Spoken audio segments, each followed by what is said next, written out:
नमस्कार दोस्तों, आप सभी का स्वागत है। आज की कहानी ईश्वर का न्याय। एक रोज रास्ते में एक महात्मा अपने शिष्य के साथ भ्रमण पर निकले। गुरुजी को ज्यादा इधर उधर की बातें करना पसंद नहीं था।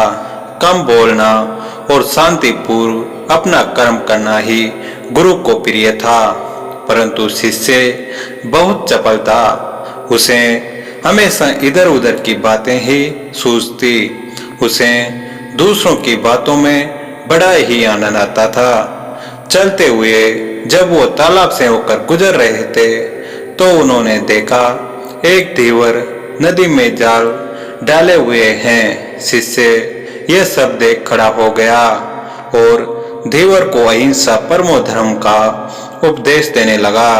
लेकिन धीवर कहाँ समझने वाला था। पहले उसने टालम टोल करनी चाहिए और बात जब बहुत बढ़ गई तो शिष्य और धीवर के बीच झगड़ा शुरू हो गया। यह झगड़ा देख गुरुजी बोले, जो उनसे बहुत आगे बढ़ गए थे, लौटे और शिष्य को अपने साथ चलने को कहा एवं शिष्य को पकड़ कर ले चले। गुरुजी ने अपने शिष्य से कहा, बेटा, हम जैसे साधुओं का काम सिर्फ समझाना है, लेकिन ईश्वर ने हमें दंड देने के लिए धरती पर नहीं भेजा। शिष्य ने पूछा, महाराज को न तो बहुत से दंडों के बारे में पता है और न ही हमारे राज्य के राजा बहुत से को दंड देते हैं, तो आखिर इनको दंड कौन देगा।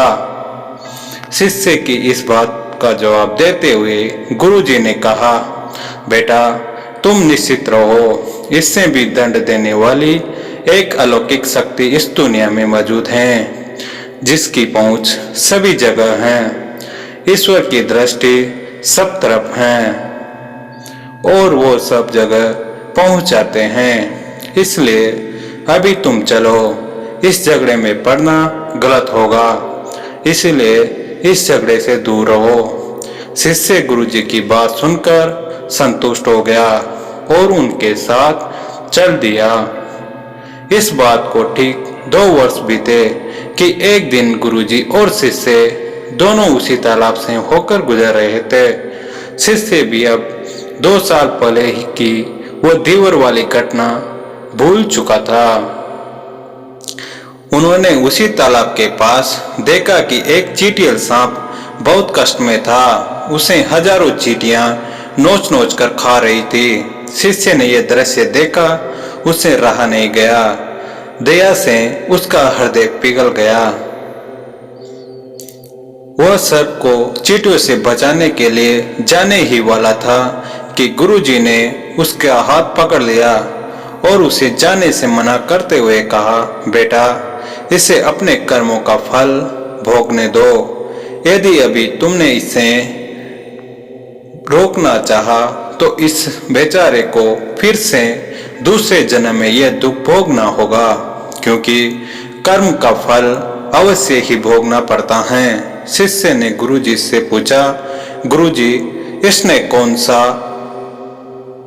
कर्म किया है जो इस दुर्दशा में फंसा हुआ है।